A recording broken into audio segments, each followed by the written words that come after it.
Hello, everybody. Welcome back to another edition of Your Morning Drive. Thank you for tuning in. I'm super excited to have you here. I'm Logan. You know that by now, I hope. We're 400 something in. If you don't know by now, then you're just, who are you? What are you doing? We're coming at you live from the Fireworks Studio in Marietta, Georgia. Big shout out to Fireworks for hosting us today. They offer a creative co-working space dedicated to uplifting and supporting our local community. Try it out with code DRIVE for a free day pass. If you're working at home, you want to get out of home, you want to get away from your kids, your spouse, your pets, your office, come work from this co-working space for a day. Tell them Logan sent you from Your Morning Drive, and they'll let you hang out at the space all day for free when you tell them that you came from the podcast. So check them out when you get the chance. Before we dive in, make sure whatever platform you're listening on, whether it's Apple, YouTube, Spotify, whatever, that you hit subscribe, that you hit follow, no matter what you have to do to make sure the episodes get delivered to your phone every week. You'll never miss an episode if you hit that follow or subscribe button.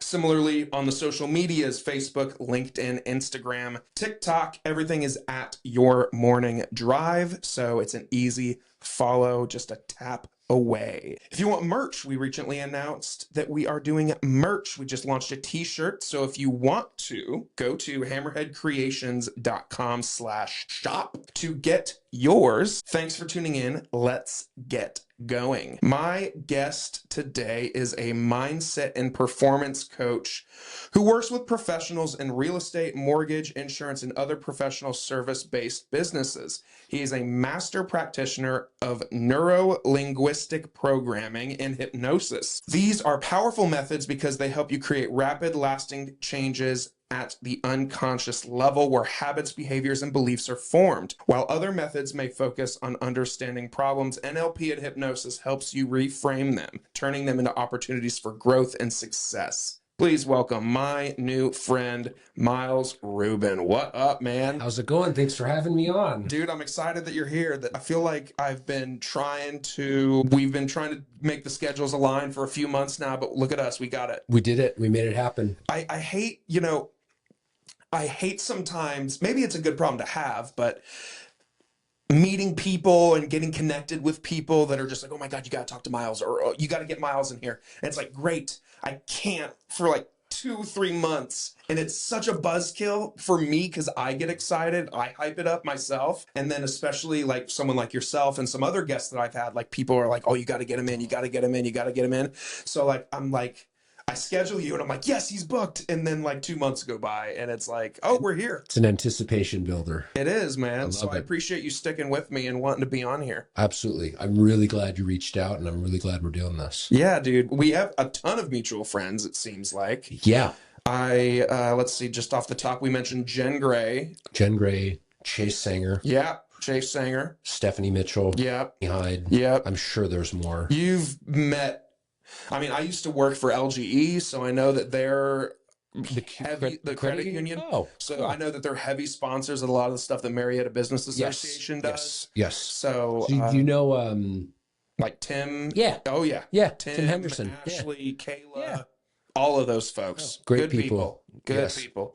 So yeah, it's so funny how like it reminds you how big the world is, but also how small it is at the same time, because it's like, wow, how do you know all the people that I know, but we've never met before, you know?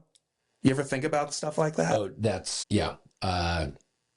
The world is small and big at the same time. Yeah. And it blows my mind. And I can think about that kind of stuff all the time. Yeah. Yeah, absolutely. Dude, absolutely. We were talking a second ago about how you were taller than I thought you were going to be. I also didn't know I was going to talk to a 3 Freddie Prinze Jr. Do you get that? Yeah, that's so funny. So when I was, that's so funny. Literally my dog, if you go onto my Facebook, I bet it's probably still on there. Back when like they were doing, God, this must be a decade ago, where you would post your doppelganger. That was Freddie Prinze Jr. No. And it all stemmed from when I was in like 2nd or 3rd grade. It was summertime. I was in a summer camp and I used to live born and raised in Southern California. Okay. Lots of beach related stuff. And Sure. it was an oceanography summer camp. Yeah. And there was a counselor who always called me Freddie.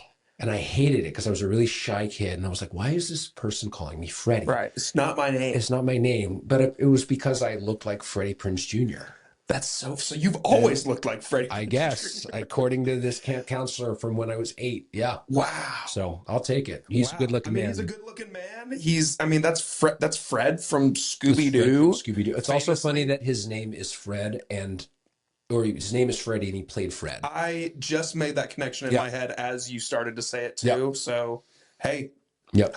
This is a stupid thought. Last night I was thinking about this and I was like, I actually had the same thought, this conversation with myself last night, because I watched a movie and I think the actor that played, or the actress that played herself in whatever I was watching has the same name as her character. Yep. And I thought, like, I wonder if that's ever like a selling point to actors that are like, oh, you're playing a character that's the same name as you. I wonder if it makes it easier for them to respond to the character. I don't know. Yeah, you know what? I can ask my sister because she's done acting. Really? So we talked about her a second ago. Yes. So she's a stand-up comedian. How long has she done comedy? Long time? Yeah. So she really took it on when she moved here to Atlanta. That would have been in April of 2021. Okay. Yeah. Crazy time to get into stand-up. Well, she was in New York originally. Oh boy. And it was worse. Nothing was going on. Yeah. That's why she moved here. It was because the opportunity here, things were opening up here when everything was still staying shut down. In New York, yeah. And she's just the type, she's really good at what she does. She's really committed. She is a good person. She's driven. And when she puts her mind to something, she makes it happen. Sure. And so I knew the moment she started doing stuff here and just started showing up that she'd absolutely crush it. And she's crushing it. Her name's awesome. Tamar Rubin, by the way. Sweet. We might need to link up with her at some point too. Yes, absolutely. But funny enough, you mentioned showing up, and that's kind of like, that's been kind of my mindset with, doing the podcast. And like similarly, when I was doing an episode with Stephanie, she talked about one of the best pieces of advice she ever got was like, you just got to show up. Yeah. And above all else, people will say, Miles, I've seen him consistently for, X amount of time, because, there's a lot of people out there that offer coaching services and courses and all the little speaking engagements, all those things. But a lot of people will send an email, send a DM, and then nothing, and no disrespect to those folks or anything, because I've done it too. I mean, I've sent messages to people that probably got lost in the internet world, but the consistency of like, hey, I'm Miles and I want to do this for you. Hey, I'm Miles and I want to do this for you. Hey, I'm Miles, I want to help. Hey, I'm Miles, I want to do this. Like the consistency of showing up, eventually that person, kind of similar to Theo, hopefully, it says, okay, this person has consistently shown up for me, for the past like 6 weeks. Maybe I'll give them a shot. And showing up is the first part of it for sure. Absolutely. Especially in my industry in coaching, it has to be. It's such a personal connection industry. We can use tools like the internet and email marketing and social media to bridge the gap between certain things. But my coach always says you're never going to close a deal over a text message. You're never going to close a deal over an email. I've done it once. I was lucky, but it was because of consistently showing up. And I think especially in the coaching industry, showing up is so important.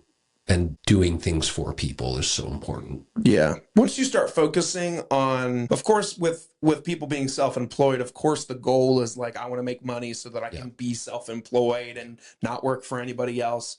But the second that you start to change your mindset and say, okay, like I want to make money for me, but I also want to help, things just start to happen. Yeah. My mindset is I help people for free because I know deep down that someone always will come to the realization that, oh, wow, if Miles helped me this much for free, imagine how much he will help me if I pay him. That's in the back of my mind all the time. I'm always helping people for free. I know as a result of that, the value that I give will come back tenfold. Wow. I've never even thought about That's so crazy, man. The universe works in weird ways. Before you got here, I was talking to one of the other Fireworks members, and he was talking about that exact thing. He was like, hey, he was like in the middle of typing an email. I was like, what are you doing, man? He was also a guest on the podcast. Shout out to Jackson. 17 years old. He's giving a TED Talk. It's amazing. Yeah. Yeah. Crazy guy. I'm going to send you the link to his episode because it's wild. Love to connect with him. I know I've gone on the record to say that he gives me like huge Mark Zuckerberg vibes. Like this, like I have no hesitation in thinking like this kid is going to come up with something that's awesome. going to be global. It's great. So I will definitely connect you with him, and I'll send you the link to his episode because it was crazy just listening to this 17-year-old kid talk to me who's damn near 30 and is like, my God, this 17-year-old knows so much more than I do. Learned it earlier. That's powerful. But he was saying like, yeah, I'm in the middle of sending this email to this brand because I'm going to like offer them to run their socials for 60 days for free. And I was like, really? Because, I'm a transactional guy. I like to be compensated. And, I do agree with the level of doing stuff for free to earn someone's trust and to earn someone's business. But he was telling me, he's like, that's completely how he operates too, is like, I'm going to help them a huge amount for free to the point where they're just like, I don't care what it costs. I'll pay you whatever because you've already done this for me. Why would I stop here? So why would I stop at the free trial? That's a free trial that they're renewing. Absolutely. That is that is the name of the game. I operate that way. I think it's the name of the game. I think it depends also on industry. Getting paid for your work is also massively important, right? Sure. You've got to be able to, if it's business, at the end of the day, you're doing business, you should get paid, right? But operate from that. Giving is causal effect, or giving is causal, receiving is effect. Right? We only control what we can cause. We have no control over what we have an effect on, right? So if we recognize that and we own that, we have to start by giving, not receiving. Heck yeah. That's a really good mindset. So dude, tell me about you. I mean, before we get into what you're doing now, I mean, like, so you mentioned Southern California. So like, where were you born? Tell me about your family. I know you have a sister. Like, give me your kind of like your upbringing, little story. Yeah, so I was born and raised in Southern California, born in Long Beach. Let's see, yeah, my sister's a stand-up comic like we talked about. But my mom and dad, I'm very fortunate to have a family that is very tight-knit. We still are. I'm very fortunate for my upbringing. I feel very, very lucky and grateful to have the upbringing that I did. Gosh, I don't even know where we want to. I could. What your parents so much? So my entrepreneurs. Okay. So my dad. We'll probably talk about my dad. My dad's originally went to school for graphic design, so he had his own graphic design business. Okay. And he and my mom also, they owned real estate, like a lot of apartment complexes, laundromat. And so I feel like it's interesting you asked that. Within the past few months, I began to like think about things growing up. It's like, I guess my sister and I were always surrounded by that entrepreneurial just life. Yeah, like because you were bitten by the bug at a young age. Right. And I didn't quite really put that together until pretty recently. It's like, oh yeah, it's not natural, but like, oh, that was part of our upbringing. Like whether we realized it or not growing up, that was in our life. Yeah. That was our life. Your parents were working for themselves. Yes. And you, again, when you're a little kid, you don't know left from right. Right. But as you get older, you're like, oh, duh, my parents are both entrepreneurs. Me and my sister are both pursuing creative and non-traditional corporate roles. Yeah, it makes sense. Yep, definitely. Okay. Definitely. So parents are doing that. You guys are in. So what brings you guys to Georgia? So, great question. So back in 2014 was the first time I ever came to Georgia. I actually volunteered at a summer camp out here for kids with Tourette syndrome called Camp Twitch and Shout, which is a great Twitch and Shout. Twitch and Shout. Wow. Shout out to Camp Twitch and Shout. Wow. Shouts. And I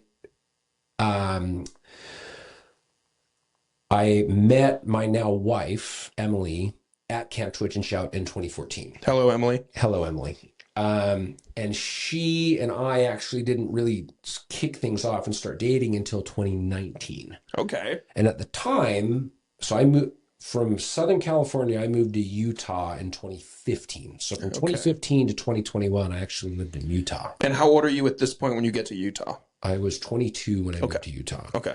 And then I moved here in 2019 because my wife and I started dating. I'm sorry, 2021 is when I moved here. My wife and I started dating in 2019, and we were dating together long distance for 2 years. So I lived in Utah, she lived here, and we like traveled back and forth every like 6 to 8 weeks until How did that go? Was it tough? Yes, but I also think it played a massive role in the success in our relationship because it forced us to get to know each other through conversation intellectually. It worked out exactly the way it needed to, and we're very happy with that. Awesome. Eventually, it sucked because we were like, every time one of us would go to the airport because we're going home, at least I'm sure she cried too. I would always bawl. For sure. At one point, finally, she was like, Miles, I have no desire to move to Utah. And I'm like, okay, I'll move to Georgia. I love it here. I'm massively extroverted. There's so many people. Yeah, what give it away, right? You put me into a group of people, I'll thrive. Dude, I can already You tell. put me in a group of people I've never met that are really closed off, I'll find a way in and I'll get that's just my natural preference. Get energy when I'm done with massive meetings. I'm in my zone when I'm around a lot of people. And so I knew coming here would be, it's easy already. Yes. Yeah. And so, yeah, I love it out here. So I moved out here in 2021. And yeah, Wow. So about 4 years ago now. Wow. And so you guys date for a few years, and then when'd you guys get married? We got married in October of 2023. So 2 years after. Thank you. Yeah. October 21st, 2023. Newlyweds. Still. People still throw me into that boat too. Tomorrow is my 3-year wedding anniversary. Oh, congratulations. That's exciting. Thanks. What is that? That's June 3rd? June the 3rd, yeah. That's really exciting. Yeah, man. Wow. It's, so, yeah. How long did y'all date before, or like how long have y'all been together? We started dating also kind of in 2019. Okay. Dated for a year and a half, 2 years. And I was just like, I guess I'm sending you this text from the couch. No, she knows I'm joking. Right. She has to put up with my horrible jokes all the time. Of course. As any good wife does. Of course. Right. But and as any good husband would need to have stupid jokes. Of course, stupid jokes. Yeah. Stupid jokes. But yeah, 3 years tomorrow. So yeah, you tell people, how long have you been married? And you're like, oh yeah, 2 years. And they're just like, oh, you guys are babies or something like that. You're just like, shut up. Right. Then you meet people that's like, oh, we just had our 55th wedding anniversary. I'm like, that's cool. It is, man. And they're happy and they're loving it. And in my mind, I'm like, I want to talk to y'all. What are you doing that's different than all the other people who are miserable in their marriage or no longer in a marriage? Well, it's sad that whatever the statistic is now, I remember when I was in like middle school, it was like 50% of marriages end in divorce. Now I'm pretty sure it's like 60 or 65 or something crazy. But I was always raised I was raised like traditional Roman Catholic. So it was like divorce is not an option. Like one of you could commit murder and you're going to work it out. Maybe that's dramatic, but that was the mindset of like, you don't get divorced. Right. It might suck for a while, but you work through it. You go to therapy, you take these steps and you just work through it. So like when I see people get married for like a year and then like drop it, I'm like, what were you doing? Mm-hmm. Right. Societal expectation. There's a lot of things with it. It is. For sure. Yeah. Society's expectations kind of suck sometimes. Mm-hmm. I was also talking about this with Stephanie about how society has like these labels on like, by this age, you got to do this. And if you don't, you're a loser. And it's like, why do we do that? Right. But only America does that from what I've learned. Oh, interesting. Yeah. I don't know. Would need to explore. I'm sure there's other cultural stuff, but I don't know. I know there's a lot of societal expectations here in America for sure. Yeah. Part of what I do is helping people challenge those. People don't realize why they do what they do or because of agreements that they made based on societal expectations, parental expectations that weren't set by them, that they accepted from an external source. And they either work for us or they hinder us. fascinating. Very fascinating. Yeah. So you're extremely extroverted, as you Yeah. just stated. Right. Have you always been like that, very social butterfly at all ages, or did you hit a certain age and it just kind of came out of you? I remember, I guess, being kind of shy as a kid. I was always very nice and polite, and Sure. adults always loved me. They still do. I can relate. I can Right. relate. Raised very, from what it sounds like, you were raised very respectfully, Right. Yes. very I was never the person that was getting in trouble. I was great never the etiquette. rude. Yes. I was always very polite. Um, Extrovert, I don't know. I feel like grew up kind of in my own shell, but I've always connected really well with people. Yeah. I Yeah. can tell. Yeah. I was going to say it earlier, but the moment you walked in, I don't know what it was. I mean, we exchanged two words like, "Hey, how are you? Nice to meet you."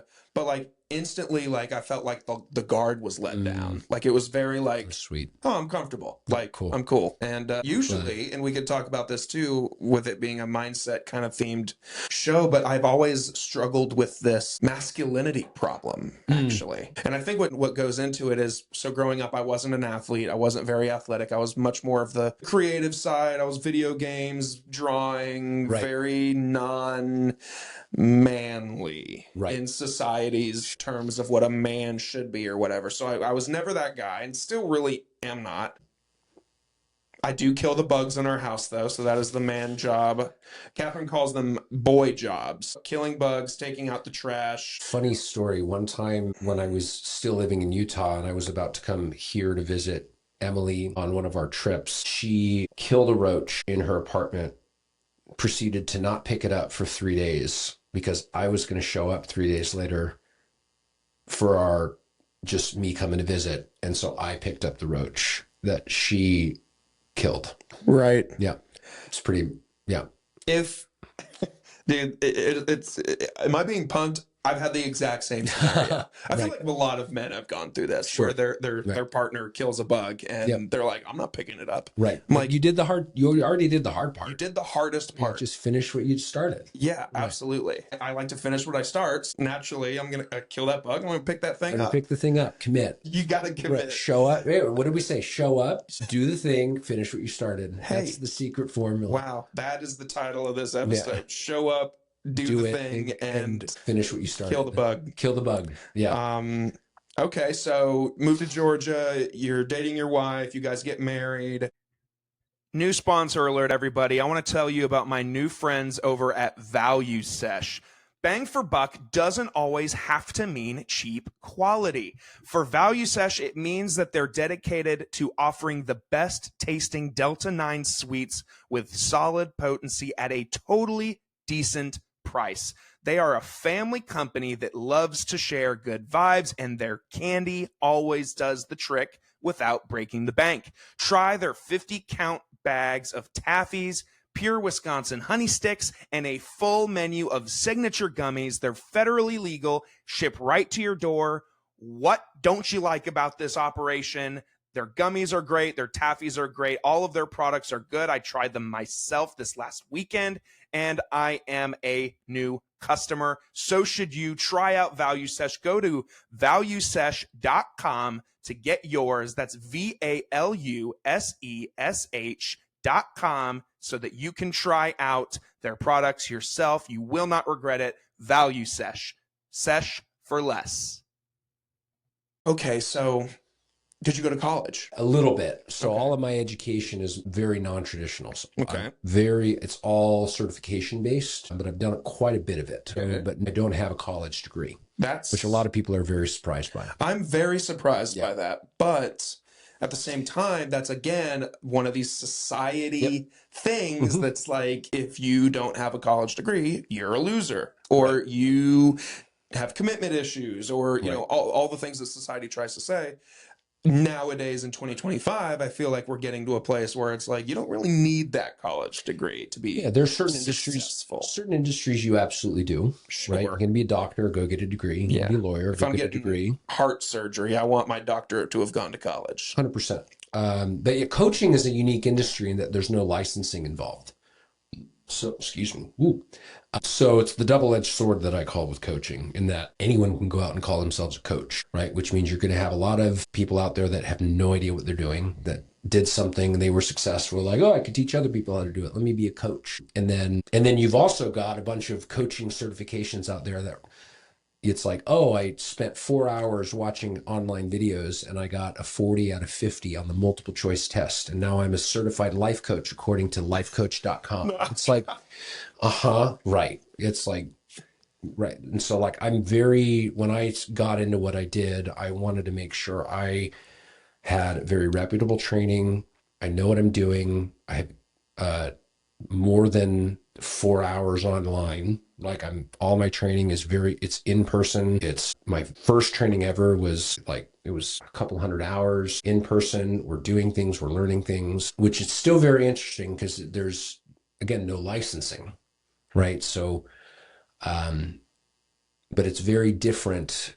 I'm very big on being very clean with coaching. Like I don't do therapy, right? There's a difference between coaching and therapy. Sure. And I distinguish that very clearly when I talk with people. And so, yeah, but you do not need a degree to become a coach. But I do have a lot of education when it comes to the trainings and the modalities that I'm trained in. And then for those certifications, I assume they're not like a lifetime, one time they give it to you and then you're done. Is that the case? Or do you have to renew some of the certifications Yeah, so that's another interesting thing. There's no continuing ed with it, right? But I go and because I value personal development and professional development massively. So I am always doing these trainings. I'm assisting in these trainings.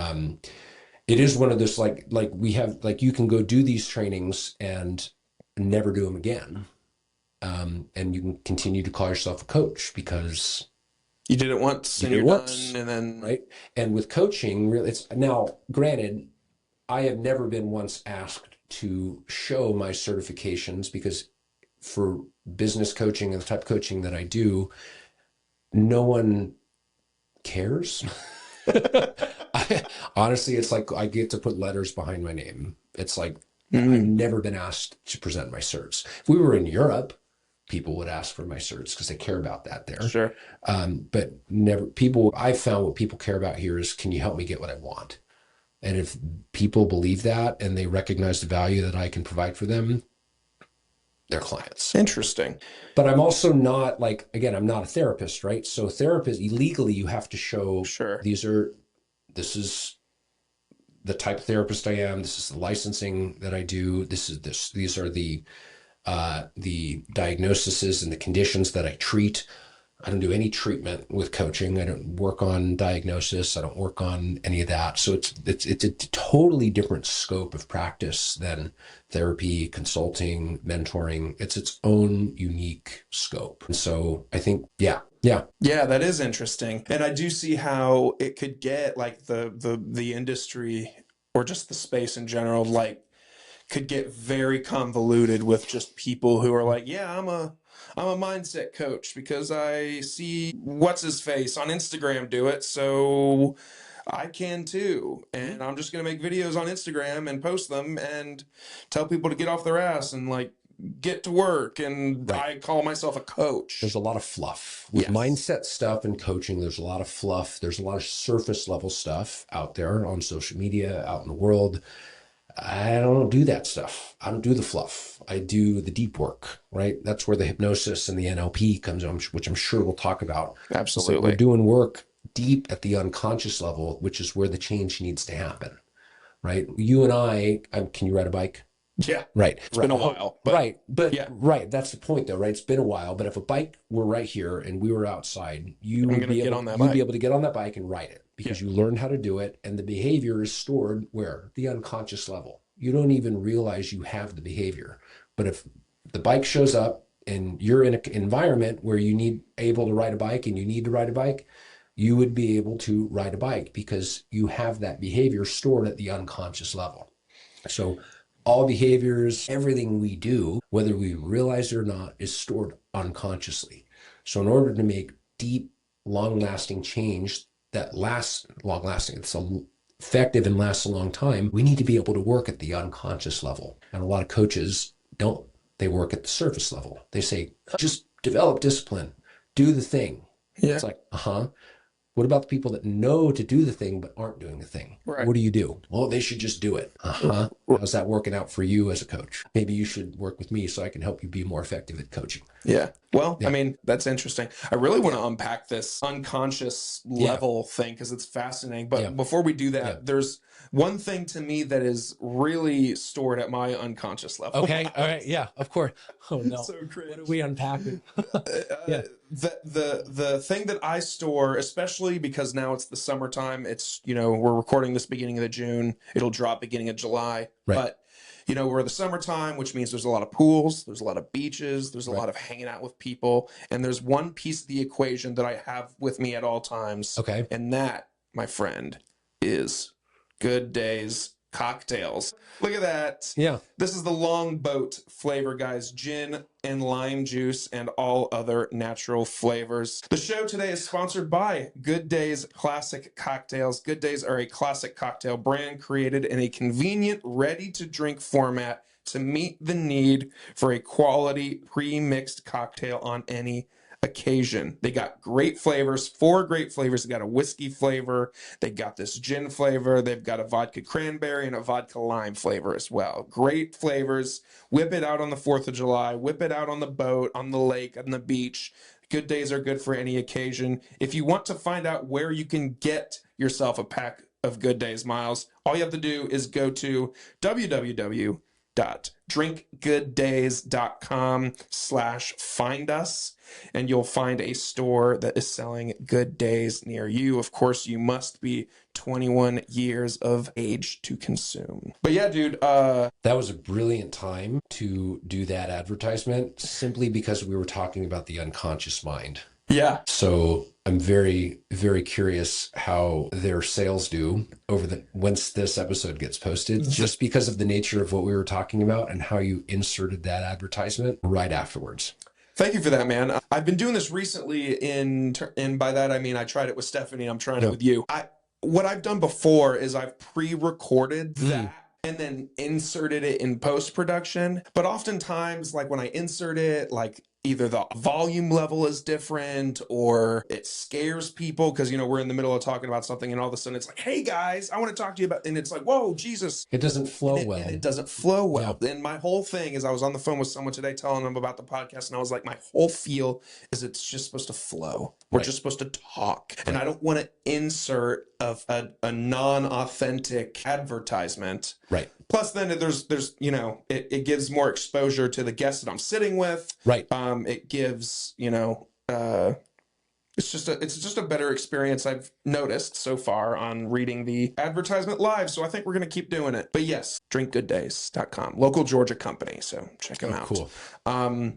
Dude, the unconscious level. This is such a fascinating concept because, like you said, the bike thing is so true. I mean, the classic expression, once you learn how to ride your bike, you never forget. Correct. Or when you tie your shoe, you'll never forget how to do that. Correct. And I want to know, in your opinion, and maybe the facts to this, because this is what you do. How does something go from being a habit to becoming something that is done at that unconscious level? Or is there a difference? Great question. So essentially, what would be a good way to, we'll go over the logical levels of learning. So basically, there's 4 different levels of learning, right? We call unconscious incompetence, right? I'll list them out and then I'll explain them. Please. Unconscious incompetence. We've got conscious incompetence. You've got conscious competence, and then you've got unconscious competence. Okay. Right? Unconscious incompetence is unconscious, so you're unaware, and incompetent, meaning you lack the skill. You're sitting around, you're 2 years old, you've never seen a bike before, and all of a sudden one rides by, and you're like, what the heck is that? You're unaware of something that you could develop a skill for, but you have no skill. The moment you see the bike go by and you run inside, Mom and Dad, I saw this thing outside this bike. Now you are first entered into conscious incompetence, conscious incompetence, right? The moment you get on a bike for the first time, you're very aware of how bad you are at it. And it requires you to learn the skill. You have to develop competence in riding the bike. And the moment you start developing competence, right, you it's kind of like you're pedaling, you're very aware of, ooh, shoot, oh, I ran into the curb, but you're learning how the skills to ride a bike. And so you do that, you have now are in the conscious competent stage. You're aware of the skill that you're developing. You do that enough times, before you know it, you hop on that bike, you're not paying attention to where your feet are going. You're not paying attention to where your hands are. In fact, you're thinking about where you're going. You're riding the bike without thinking about it. Unconscious competence. You're unaware of your skill. That is the process of learning. So if we can get people from unconscious incompetence to unconscious competence more rapidly, they are able to learn much more effectively and more efficiently. The moment something becomes, they're unaware, they're unconscious, and they're competent, is the moment it becomes habitual. They don't have to think about it. They just do it. And so I don't know if that answers your question. No, that perfectly answers the question. I mean, I'm thinking now of all these things that we do that could be examples of this thing, you know, at an unconscious level. We're always, every single person is always at one of those stages for anything in life. Right. Right. Everyone has things that they're unconscious and competent in. I think every single thing that you do that you have skill in that you don't have to think about, you're unconscious and competent. Everything that you're currently working on developing as a skill, you're in conscious competence. Everything that you've all of a sudden realized, oh shit, I'm not good at this, but could be good at this, you're conscious and incompetent. And everything that you don't know, that's your unconscious incompetence. It's not relevant right now because you're not thinking about it. Sure. And so things only become a problem when we have a realization that we're incompetent at something. Oh shit, there's this thing that needs to happen, or there's something I need to do, that something that I'm currently doing isn't getting me from where I am to where I want to go. The quicker we can bridge that gap, the quicker someone can more smoothly move from where they are to where they want to go. Man, this is dope. It's very interesting. These are the things that, like, you talk about them all the time because this is what you do. But like, as just a regular dude, I don't think about this. Like buckling your seatbelt, something you just do. Right. You don't even think about it. You get in the car and you just do it. And what's wild is we have cues that tell us it's time to buckle our seatbelts. Sure. Right. The moment you sit down and you feel your butt enter the seat and you, right. And then you go, oh, without even realizing it, I need to grab it. I need to set it in so it clips. Right. So there's an auditory cue that it's clipped. If you don't hear the click, you keep going. Look, right. And we don't even look. But if we miss it, we look. Right. There's all these macro, micro things that we do. We don't even realize we do. Yep. It's fascinating. Well, breathing is one of them. Breathing is one of them. I'm trying to think of other ones, man. Yeah. Oh, we could. Yeah. How do we know it's time to stop at a stoplight? Yeah. Right. Everything we do involves this stuff. You could take it a step further and say, well, you kind of did say it already, but everything that you do on a daily basis, no matter whether it's something that you're actively trying to get better at or something that you're already an expert at, or everything that you do is in one of those 4 stages of learning. 100%. Like even getting up in the morning and making the bed, or brushing your teeth, or showering. I mean, these are all things that you just think of as like, oh, that's my daily, like, get ready in the morning thing. But like, you don't realize that we don't really think about it. We just do it. Correct. It's kind of deep. Very, very. And what's beautiful about it is that we can utilize it, right? So everything that we do well because we learned how to do it well, right? And everything that we don't do well is because we learned how to not do it well. We're unconscious and competent at a behavior that moves us in an opposite direction of what we want. So if we can learn how to refocus that into a direction that moves us toward what we want, all of a sudden we start living a life that allows us to get more of what we want. So it's really a very, very simple thing to do. We just have our thinking that gets in the way. Like, I just thought of this. The other day I had a client that said, Miles, I just have a really difficult time getting motivated. And I said, no, you don't. Because the moment you don't get motivated, you go do something that is completely different than what you think you should be doing. You're motivated to do something else, right? Procrastination doesn't exist. Procrastination is fully motivated state to not do something. It's a different way to think about procrastination. It's very clever. It's true. It's very right. It's just a frame, right? I always say reality is waiting to be framed, right? Someone who says, "Oh, I'm a procrastinator," no, you're not a procrastinator. You just have things that you are motivated to do that are not in the direction of what you want. You have motivation, you're just aiming it in the wrong direction. What if we were to aim your motivation towards the behaviors that would allow you to get more of what you want? And they go, oh, I have all the motivation I need. I just need to aim it differently. Right. Let's teach you how to aim it differently. And that's the name of the game. Everyone has everything they need. It's the question of, are you aiming it in a resourceful direction or an unresourceful direction? It's honest. I make it sound very simple because it is. You make it sound so simple, and I'm sitting here which makes it frustrating for people because it's like, everything like this. And then we go into that. It's like, you've never thought about it like that because you never thought about it. Think about it like that. Now you're being presented with an opportunity to think about it like that. Wonderful. Yeah. Now you can start. Now you can make the change. Now, 100%. Now you were unconscious and incompetent. Now you're, I'm aware of this new way of doing it. Now conscious and incompetence. You've never done it before. Now you can put a reminder on your phone every day to, I'm not procrastinating. I'm just motivated to do the wrong thing. And you constantly remind yourself, I'm not a procrastinator. I'm actually very motivated. I have all the motivation I need. Question is, what direction am I aiming it in? All of a sudden, you start reminding yourself that every day for the next 3 weeks. Pretty soon, it'd be very, very, very curious if you procrastinate on anything in your life just by implementing that change. Wow. It's cool stuff. Very cool stuff. Yeah. I'm sitting here struggling also because I'm thinking about how, so give you some behind the scenes, Miles. We record the episode, I do the post-production stuff, I schedule it to be uploaded on X date, and then after the upload day, I have 3 clips that go out on social media for every episode. 3 clips I make that go out, the episodes come out on Wednesday, one goes out Thursday, Saturday, and Monday. And I'm sitting here thinking, my God, how am I going to do just 3 clips? Because there's so much good shit in this, man. This is one of those episodes that I'm going to call my wife afterwards and be like, God damn it, I love podcasting. Because every once in a while you just talk to somebody that that speaks so much truth, but you walk away from the conversation thinking like, I knew this, but I let me make sure I get it.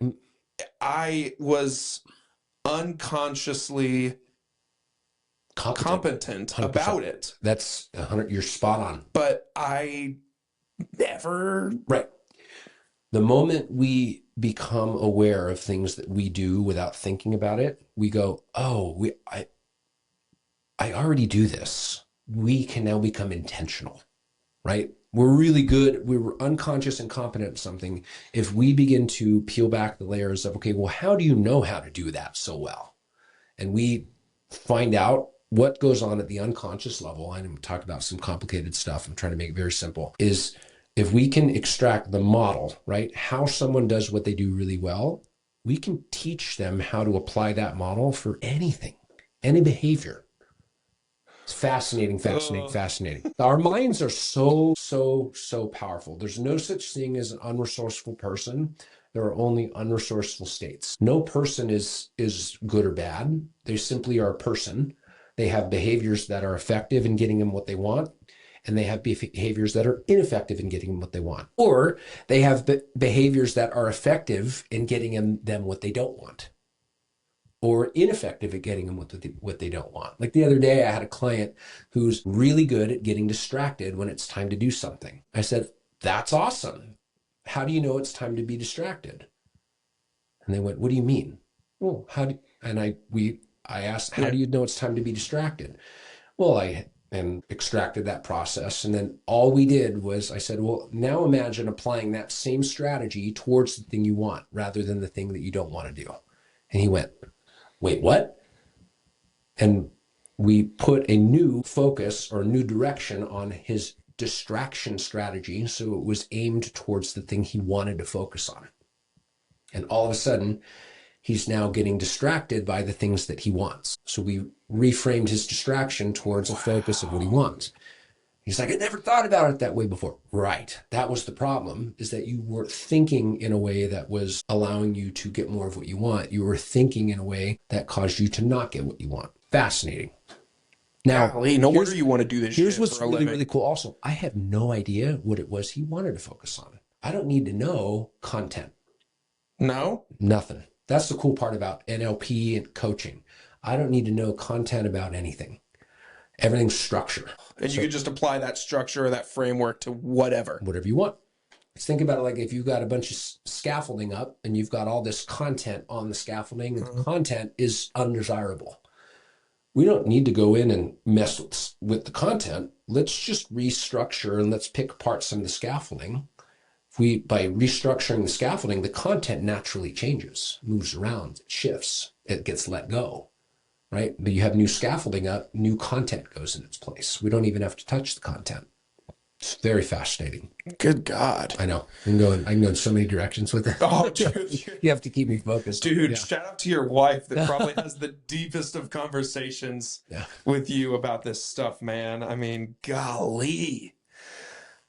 What powerful argument tools to have. Or debate. Debate, yes. I mean, friendly debate is course. something I feel like we lack as a society. At least, the last 10 years or so, things have gotten pretty heated. If I don't agree with you, I hate you. If you don't agree with me, you hate me.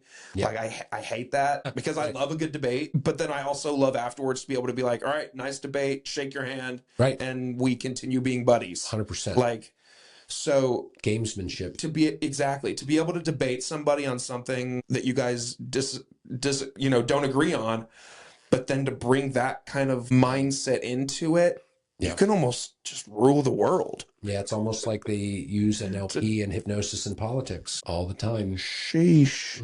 So, dude, tell me about this. So what is, I said it kind of a little bit in the intro, but what is NLP? Define that for me. And hypnosis, of course, I can use my context clues. I can demystify it a little bit, but hypnosis is more well known. Yeah, hit me with the NLP. Though. Give me that definition. Yeah, so NLP is neuro-linguistic programming. In a nutshell, it's the study of successful behavior, right? So it refers to our neurology and how we learn how to do things effectively, right? So neuro refers to our neurology, right? So what we see, what we hear, what we feel, what we smell, and what we taste, right? If you and I witness something happen, right? And we saw something happen, name something, right? And there's a very real possibility that you could see something happen and I could be in the same situation and see the same thing happen. Based on what you see, you go, oh, that's awesome. And I see the same thing happen, the same event, same external event, and I go, oh, that sucks. We witness the same thing, but we have two totally different reactions, behaviors, meanings based on what we saw. Well, the neuro refers to the information that we captured. Linguistic refers to the meaning or the words that we use to explain or represent the information we take in. That's awesome or that sucks. And based on the words or the meaning that we assign to the information we take in, we have a behavior, right? Or programming, right? Now, am I right and you're wrong, or are you right, or vice versa, for saying that's awesome or that sucks? It's not about right or wrong. The question becomes, is the meaning that I gave to this situation effective in getting me what I want, or doing the behaviors that allow me to get more of what I want, or are they hindering me in getting me from what I want? NLP looks at how is someone taking in information, representing that information, and then behaving in a way in relation to how they give meaning to it, and making sure that the way they're behaving is effectively getting them what they want. So NLP is the study of successful behavior. How do people behave effectively and get what they want? Interesting. So then how does the hypnosis come in and kind of be like a duo with NLP? So hypnosis is the art of suggestibility. So I always tell someone, if someone who's very anxious, if you go up to someone and say, just don't be anxious, they're going to look at you and go, gee, thanks. That was smart. No shit, Sherlock. Yeah, it's like, right. The problem isn't that they don't know. The problem isn't to tell them what to do different. The problem is that there's something going on without them realizing it that's preventing them from accessing a more resourceful state of mind, right? When people have emotions that are not moving them towards what they want, what's the biggest problem that people have? At least tend to focus on it more, right? It's like being in driving by a car accident. Right. Everyone starts looking at the car accident. Well, people don't consider, well, I'm feeling an emotion that isn't moving me towards what I want or isn't resourceful. What do I want to feel instead? That's the first question as a coach that I'm very interested in someone in answering. Well, you're having this negative emotion. Is it helping you get what you want? Go, no, absolutely not. What do you want? Do you want to feel instead? I go, what do you mean? That's where hypnosis can be very, very powerful because it gets people to be more open to suggestions. They're more susceptible to, now I'm big on this. I tell this story about how I was at a networking event I just posted this on my Facebook. I was talking in a group about 6 or 7 people, and this guy walks up to me and says, hey, Miles, with no prompt, he just walks up. Can you hypnotize my wife to have sex with me? Oh boy. And he was trying to be joking. Okay. Didn't come off that way. Everyone went silent, and without missing a beat, I said, what's in it for her? Everyone laughed. He got the message real quick. You're going to ask me a stupid question. I'm going to make you feel stupid. Oh, so man. I'm big on, we only use hypnosis and NLP to help people get what they want, right? So when I say be more susceptible to suggestions, it's the suggestions that they want, right? I'm not interested in manipulating people. It's not my job. It's not my job. It's evil. It's wrong. The difference between influence and manipulation. It's like my influence has the more positive light, right? I can manipulate someone to get what they want. Sure, we could frame it that way. But my point is that hypnosis is like a hammer, right? I can use a hammer to build and construct something absolutely beautiful, or I can use it to cause a lot of destruction. It depends on the person who's using it, and it depends on their intention. I'm super big on making sure we're using these tools to help people with what they want. And so I don't know if that... Dude, shout out to that guy. Yeah. Listen, listen. I'll be the first to shut down manipulation, because I understand how influential our own minds are, right? I get it. Like, we are impressionable creatures, and we don't realize how susceptible we are. We don't realize how powerful our own unconscious minds are. And I'm trained, right? I'm still impressionable. I have to go, oh yeah, how did I know to do this thing? It's not in alignment with what I was impressionable, right? And I'm trained. I've been doing this for 6 years. People who aren't trained, they're not thinking about this. I'm really big on, we only use this stuff to inspire, elevate, positive experiences. We're not using this to bring people down.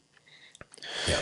Wow. I mean, I can't get over this. You're at a networking event and you're trying to network and build connections and relationships. And yeah, the guy's trying to be funny. There's a lot of different avenues you could have taken to be funny, and it wouldn't have given the reaction. Hey, can you hypnotize the cop to not give me a ticket? Right. Ha ha ha ha. Funny, funny, funny. Right. But yeah, let's borderline rape my wife. Like, that's kind of sorry to put it that way, but like, yeah, let's hypnotize my wife. Let's not do that. That's, how can you, did he ever show up at that networking group again? How could you? It happens. Oh man. And I will always be, if I witness it, I put people in their place. Have you seen this guy since? A couple times. Oh God, I would never, he can never talk to you again. Yeah, he's tried to. Oh man. Yeah. With more jokes? The energy's shifted. He knows. He knows not conversations now. Yeah. Damn. Yep. God.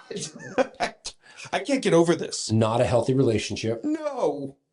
Sounds like a horrible marriage. Lots of marital problems. Yeah. Of course. Yep. Wow. Golly, bud, you had one job, and it was to not make that joke. I'm all about a good joke, but who knows? Maybe he learned something. That could have been the very moment he went, "Oh shit! Yeah, I need to rearrange some things in my own mind." Yep. I don't know, but it's not my job. That's his job. Yep. But yeah, I'm the type. Yeah, if I see these things out in the open, I very directly call it out. Because, you know, I'm assuming here, but I think it's pretty safe to assume that people see the term hypnosis and they can just assume like, oh, you're going to hypnotize me into falling asleep or into doing this or doing that. And people could criticize it and say, well, aren't you getting people to do things against their will and stuff like that? But again, kind of like you just explained, similar to a hammer, however you use that tool is going to dictate whether it's doing harm or good. The quickest way to become the creepy person is to use hypnosis to try to manipulate someone. So now I say all that to say, would it be stupid for me to ask you to hypnotize me? Because because, you know, you see the TV shows, and you see the movies, and you see like the Hollywood does what Hollywood does, and they soup things up. You would know a lot about that, Mr. Freddie Prinze Jr. But like, can you sit down and hypnotize? I use that in quotation marks. Anybody? Like, you could do it to me right now? Yeah. What do you want to do? I don't know. How about this? What's an emotion that you'd like to be able to access more easily? What's an emotion? Or a state of mind that you'd like to be able to access more easily. Oh man, just the intro question got me thinking. Maybe my... How about confidence? Yeah, confidence. I like that. Yeah. Right. Okay. So I'm going to walk you through a process. Okay. Okay. And when I tell you touch your knuckle, I want you to touch your index knuckle. Index knuckle. Doesn't matter which hand? Doesn't matter. Okay. Just as long as it's the same one. Okay. Okay. So can you remember a time where you felt totally confident? Yeah. A specific time? Yeah. Good. As you go back to that time, go right back into that time. Okay. Float down and go ahead and keep your hands separate for now. Yeah. Go ahead and float back into that time. Okay. It's a very specific time, right? Yeah. Oh, yeah. Float back into your body, see what you saw, hear what you heard, and really feel the feelings of being totally confident. Good. Really feel it. Really remember, see what you saw, probably some words you were telling yourself that allowed you to feel really confident. Good. Take your finger off. Okay. Now let's do that a couple more times, right? Okay. Go ahead and look up and blink. Think about something very natural, like folding laundry.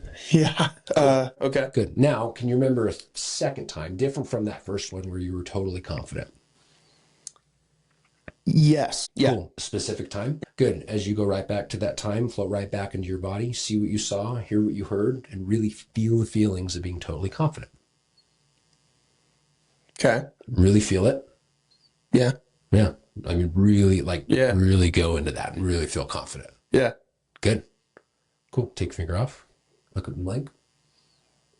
Let's do it one more time for good measure. Okay. Your conscious mind likes things in threes. Okay. Right? The moment we just experience something once, it's an event. You experience it twice, it's a coincidence. You experience the same thing for a third time, call it a pattern. Okay. Right? So let's make this pattern. Okay. Can you remember a third time where you felt totally confident?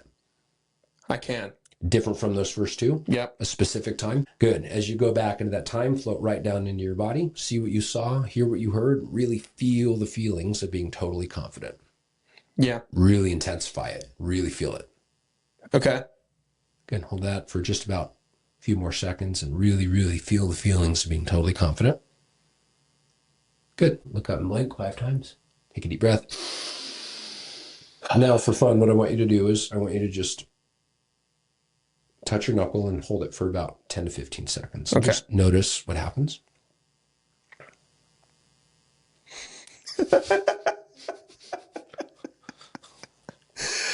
That's confidence. Now, take it off. Yeah. Complete. Now, what is an activity that, as you think about it, you might lack some confidence in?